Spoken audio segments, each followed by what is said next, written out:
Eh bien, écoutez, je suis en Martinique depuis un peu plus de 30 ans maintenant. J'y suis arrivé avec la Caisse des dépôts et consignations. Donc, mon premier métier, c'était banquier, banquier entre guillemets. Je m'occupais essentiellement à la Caisse des dépôts, d'ailleurs, du financement du logement social.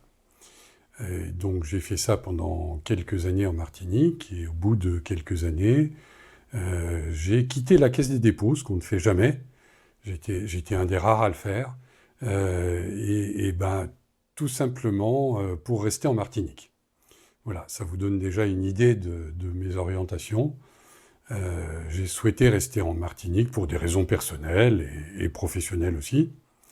Et donc, je me suis lancé à ce moment-là dans ce qu'on appelle le consulting. Donc, je suis devenu consultant. Et comme ce que je savais faire, ça touchait au logement, à l'habitat, et à tout ce qui est autour de l'habitat, je suis devenu consultant pour les collectivités locales, essentiellement, pour l'État un peu aussi, en matière d'habitat et tout ce qui tourne autour de l'habitat. Et ce jusqu'à aujourd'hui. Je suis toujours consultant, de moins en moins consultant d'ailleurs, et pour préparer ma retraite, qui aurait dû arriver depuis longtemps mais qui n'est pas encore arrivée, j'essaye de diversifier un peu mes activités. Et donc, j'ai pris des responsabilités depuis 6 ans maintenant au sein de la Fondation du patrimoine, dont on va parler plus tard.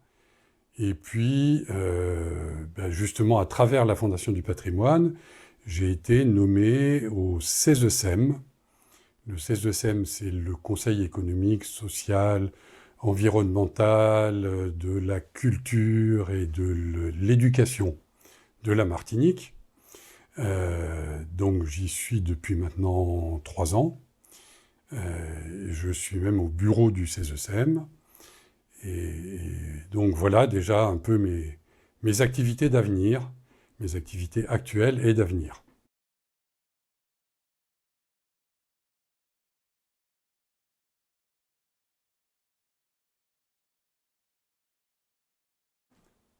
Donc, quel enfant étais-je? Ben, c'est loin ça.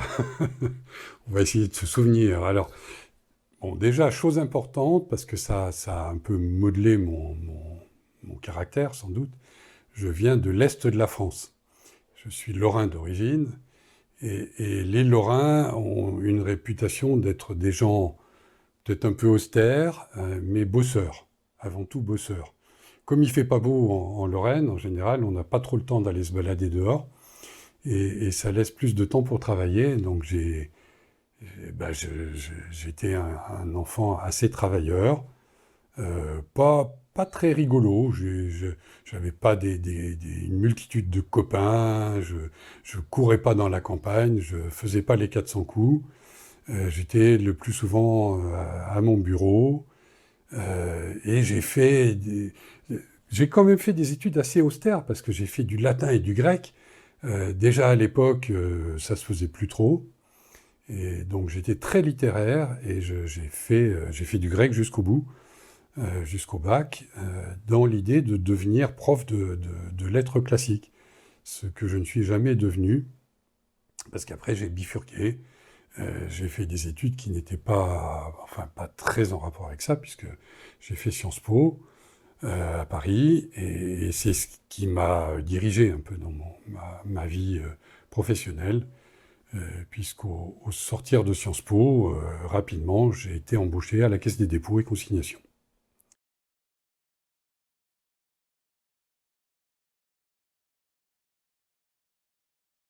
Alors, mon actualité, j'ai commencé à en parler tout à l'heure, donc mon actualité, elle est encore professionnelle, puisque j'ai encore quelques missions professionnelles pour les collectivités, en ce moment pour Cap Nord, pour l'Espace Sud notamment. Je travaille essentiellement aujourd'hui comme je l'ai fait depuis que je suis consultant, sur l'habitat, et en ce moment principalement sur ce qu'on appelle aujourd'hui l'habitat indigne. Donc je travaille sur les programmes intercommunaux de lutte contre l'habitat indigne, à la fois sur le nord et sur le sud de la Martinique. Et puis je suis aussi, depuis quelque temps maintenant, c'est un peu une diversification, je travaille aussi sur le tourisme. En fait, j'ai travaillé sur beaucoup de secteurs économiques, notamment sur le tourisme, mais aussi sur l'agriculture, mais aussi sur enfin, beaucoup de secteurs. Et donc, je travaille aujourd'hui sur le tourisme pour le cluster du tourisme martiniquais qui s'appelle Zilea, dont je suis l'assistant à maîtrise d'ouvrage. Donc ça, on va dire que c'est l'actualité professionnelle. Et mon actualité, donc comme je l'ai dit précédemment, elle est aussi extra-professionnelle, puisque je passe de plus en plus de temps, peut-être même un peu trop d'ailleurs, sur mes activités extra-professionnelles, qui sont donc la Fondation du patrimoine d'une part, et le CESEM d'autre part.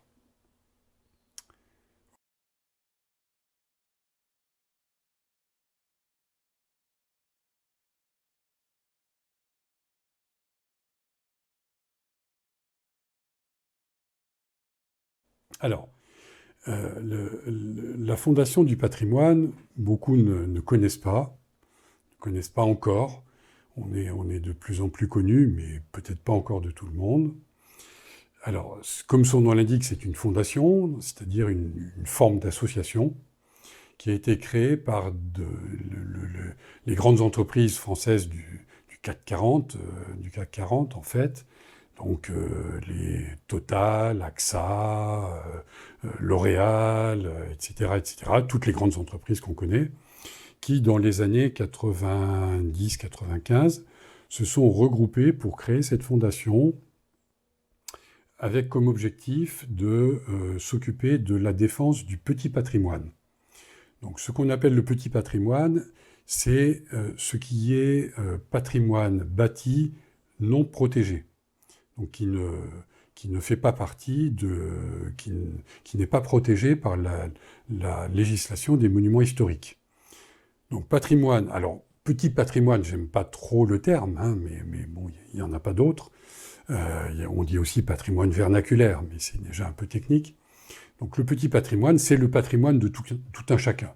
Le patrimoine que chacun possède, chaque Martiniquais peut posséder, la maison de famille, la maison dont on a hérité, qui a une valeur patrimoniale, souvent. Alors, bon, en Martinique, le patrimoine, c'est quelque chose de nouveau, notamment le patrimoine bâti. Les Martiniquais ont une conscience relativement récente de la valeur de leur patrimoine. Et quand on parle du patrimoine en Martinique, on pense avant tout au patrimoine colonial, c'est-à-dire à celui des habitations sucrières.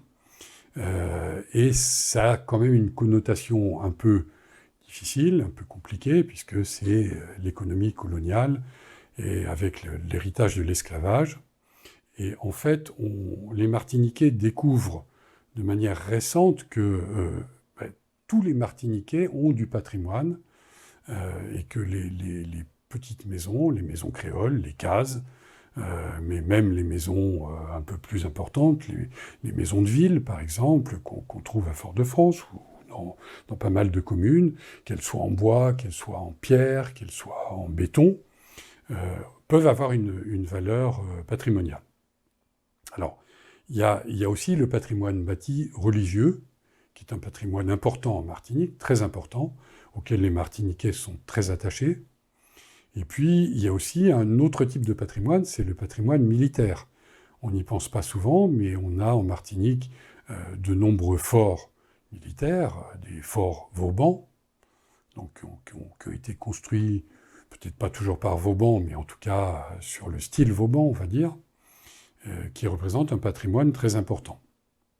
Voilà, donc la Fondation du patrimoine, elle existe en Martinique depuis longtemps, mais elle n'était pas très active jusqu'aux années 95, on va dire, à peu près.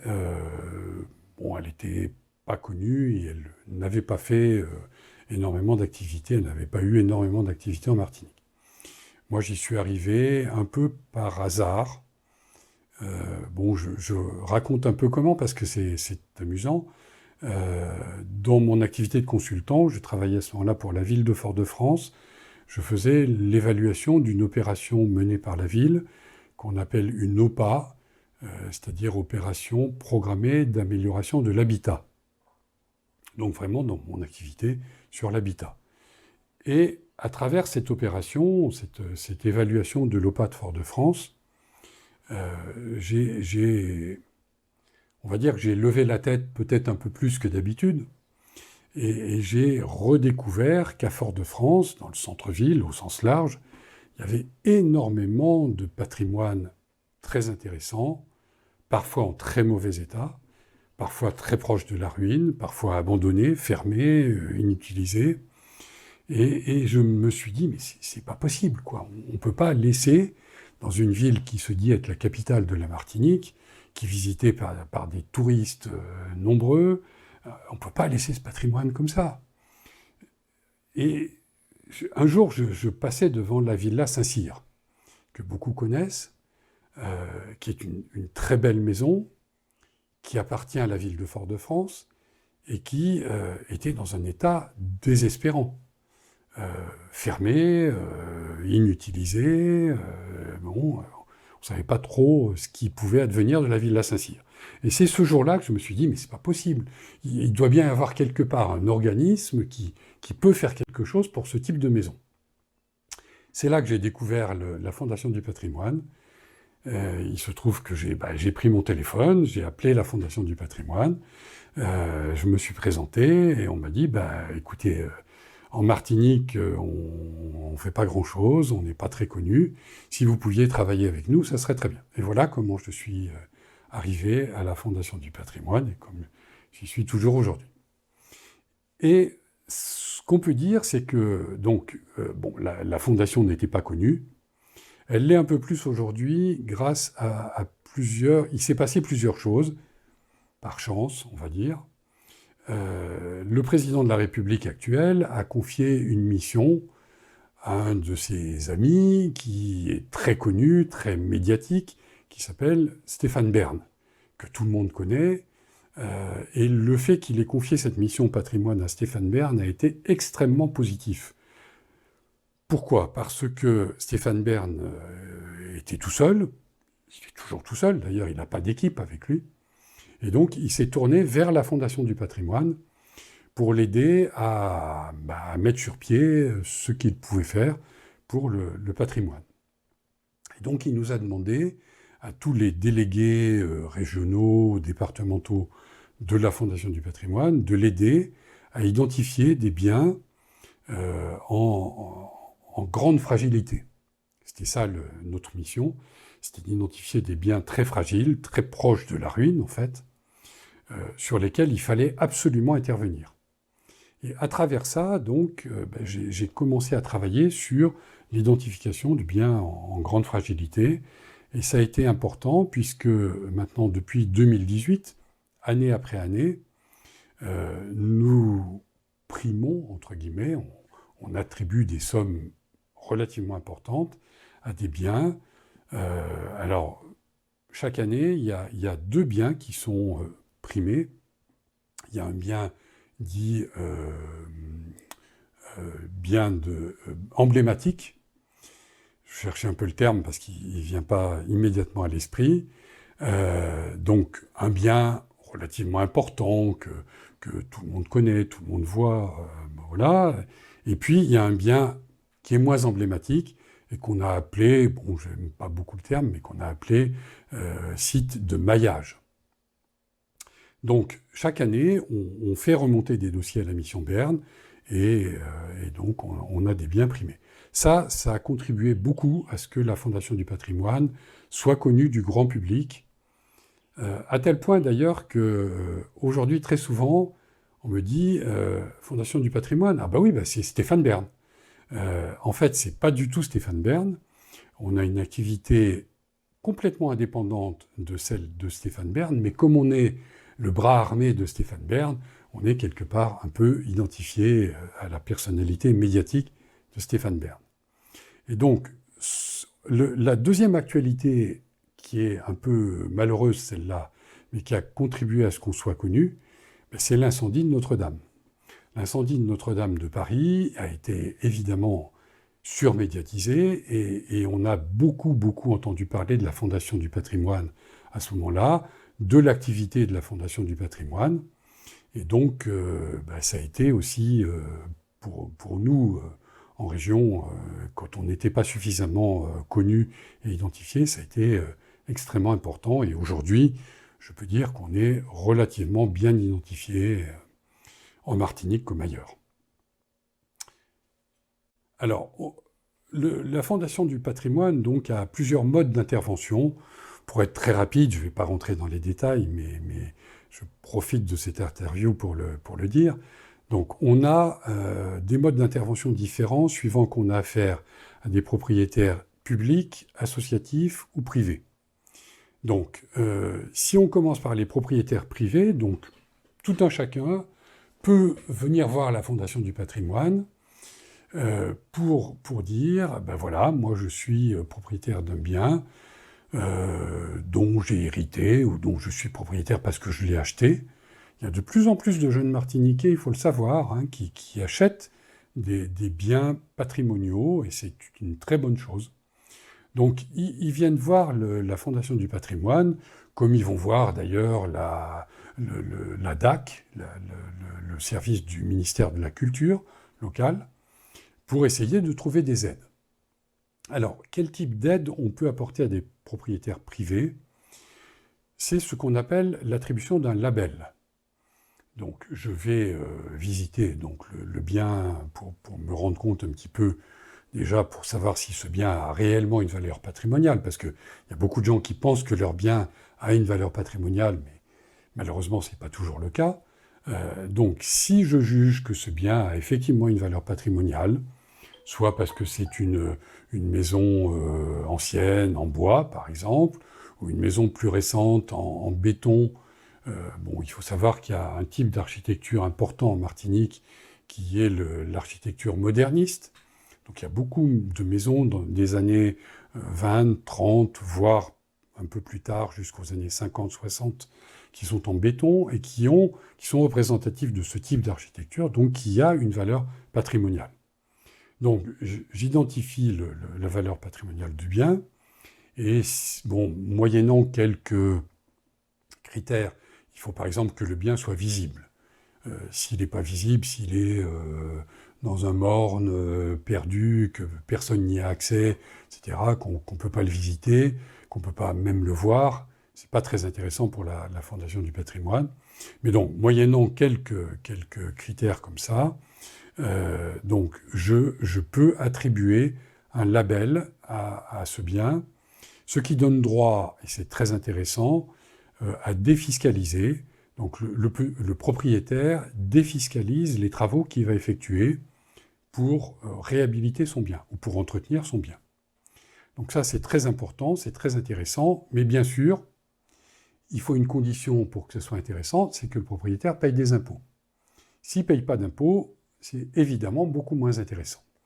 Et malheureusement, et ça c'est quelque chose qui est un peu douloureux, je dirais, c'est qu'on a peu de moyens d'intervention pour aider les petits propriétaires qui ne payent pas d'impôts. Et malheureusement, il y en a énormément en Martinique. Et ces petits propriétaires-là, on a très peu de moyens d'intervention en leur faveur. Ça, je le regrette tous les jours. Je ne suis pas le seul à le regretter. On essaye de travailler là-dessus.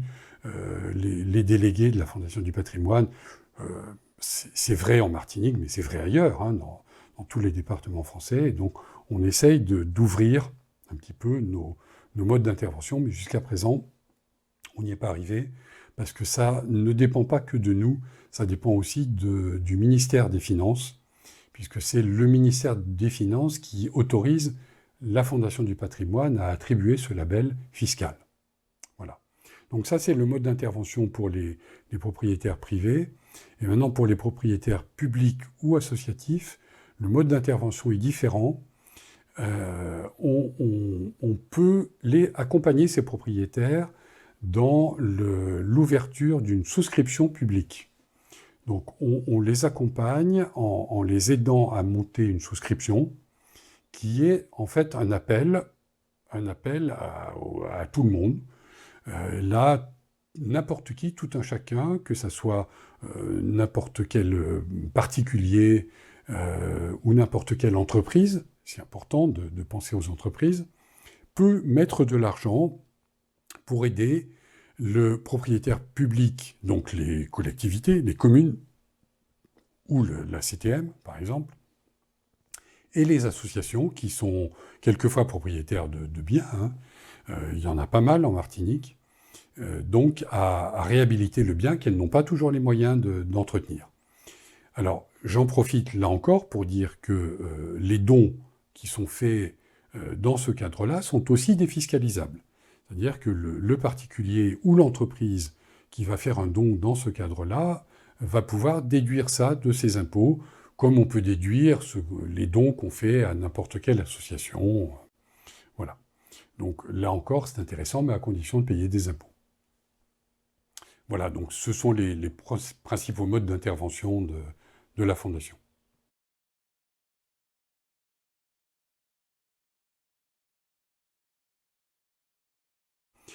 Donc, la Fondation du patrimoine est associée à un nouveau dispositif qui se met en place au niveau national, qui s'appelle Petite Ville de demain.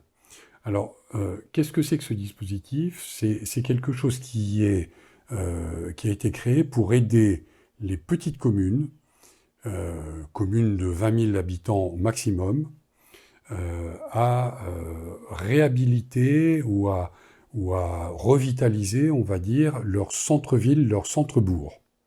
Alors c'est extrêmement important parce que on a, en Martinique notamment, des petites communes qui ont des centres-bourgs qui se dégradent énormément, dans lesquels l'habitat est délaissé de plus en plus, dans lesquels le commerce est délaissé de plus en plus, et qui se désertifient progressivement, et c'est absolument catastrophique, parce que ça se fait évidemment au détriment de la vie de ces communes, qui sont quand même l'essence même des bourgs et des communes.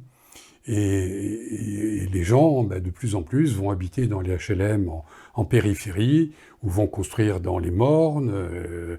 Il y a le mitage des mornes, qui est quelque chose d'épouvantable, mais malheureusement bien connu. Les gens vont construire n'importe où, n'importe comment, et on délaisse donc les centres-bourgs. Donc ces dispositifs Petite Ville de demain concernent en Martinique 10 communes.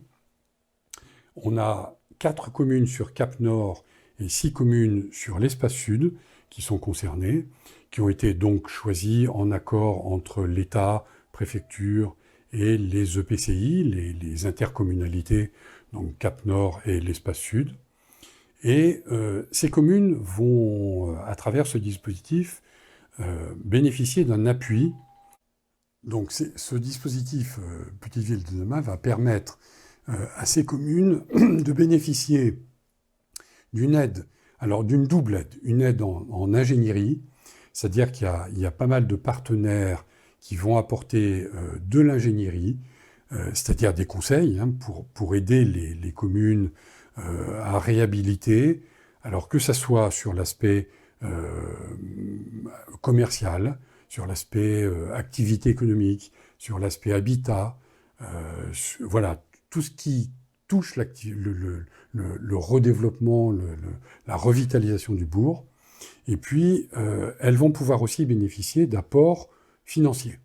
Alors, la Fondation du patrimoine, qui est donc un partenaire de ce dispositif-là, aux côtés de la Caisse des dépôts, par exemple, qui est un partenaire qui va intervenir aussi. Enfin bon, il y a beaucoup de partenaires qui vont intervenir là-dessus. Et nous, Fondation du patrimoine, nous allons intervenir pour identifier des biens bâtis, soit des biens communaux, soit des biens privés, qui méritent justement d'être aidés, et là encore avec des des subventions, hein. Ça sera de l'argent qui sera amené en fonds propres, cette fois-ci, par la Fondation du patrimoine.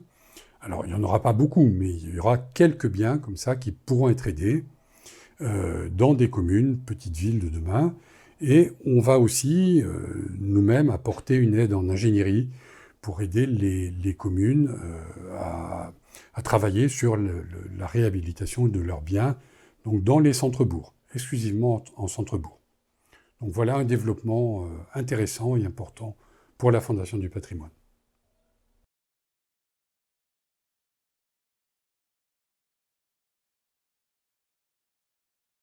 Alors le CESEM, c'est ce qu'on peut appeler le conseil consultatif auprès de la CTM. C'est l'autre assemblée de la CTM.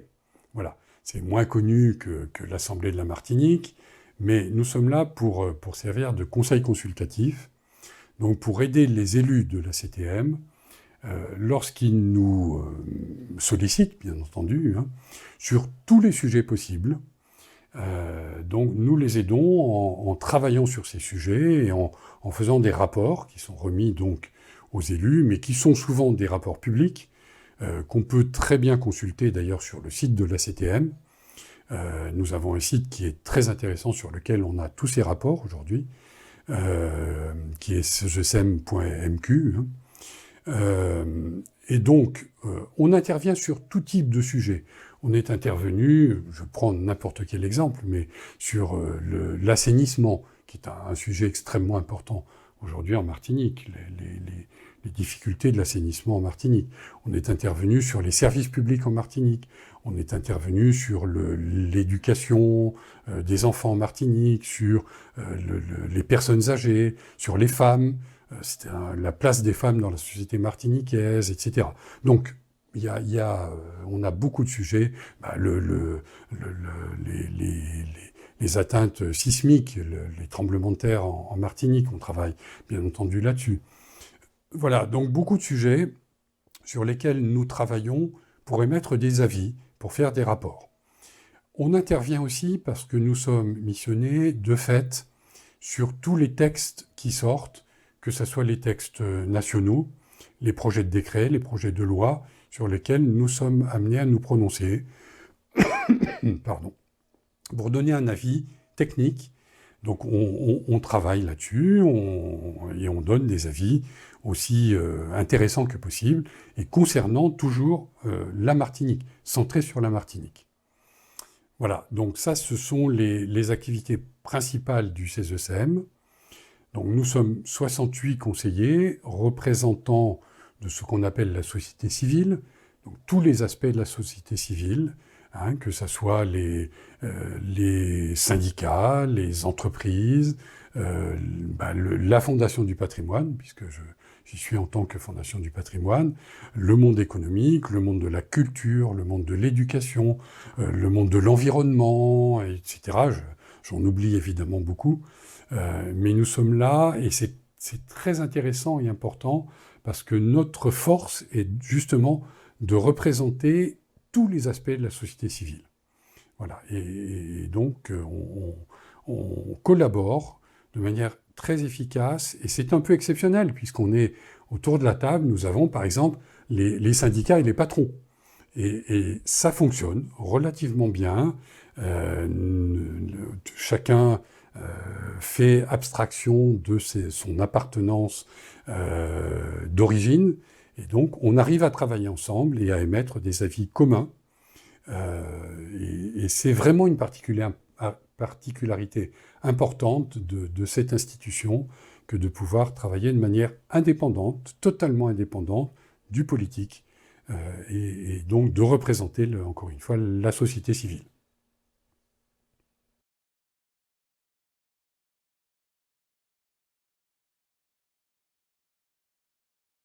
Alors, votre association, je l'ai découverte un peu par hasard. C'était, si je me souviens bien, lors d'une visioconférence où on travaillait pour faire venir une association de métropole qui doit travailler sur la réhabilitation du patrimoine bâti.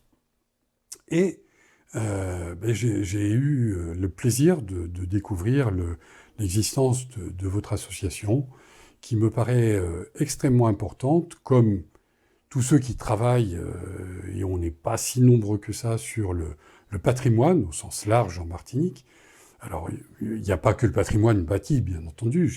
J'ai beaucoup parlé, puisque la Fondation du patrimoine est essentiellement centrée sur le patrimoine bâti. Mais tout type de patrimoine est important, qu'il soit matériel, comme le bâti, ou immatériel. La mémoire est quelque chose d'extrêmement important et d'extrêmement sensible, comme je l'ai dit en Martinique, pour tout un tas de raisons. Et je pense qu'il est extrêmement important pour le pays, pour la constitution du pays de la Martinique, de travailler sur cette mémoire, un travail mémoriel qui est compliqué, on le sait tous, on le sait très bien, pour le passé colonial, l'esclavage. On oublie d'ailleurs ce qui s'est passé avant. Hein. Les Amérindiens ont eu un rôle extrêmement important, mais on a tendance à l'oublier. Et donc, la Martinique, la diversité des composantes de la Martinique, qui est, bon, comme on le sait tous, extrêmement vaste, etc., malgré tout, a quelques difficultés à vivre ensemble. Et ça me paraît extrêmement important que des gens se mettent ensemble pour travailler à la fois sur le passé, pour préparer l'avenir, et pour préparer un mieux vivre, et qu'on apprenne là encore, à faire abstraction de certains événements. Alors, non pas les enterrer, hein, il faut bien être conscient de notre passé, mais pour essayer de travailler pour mieux vivre et mieux vivre ensemble.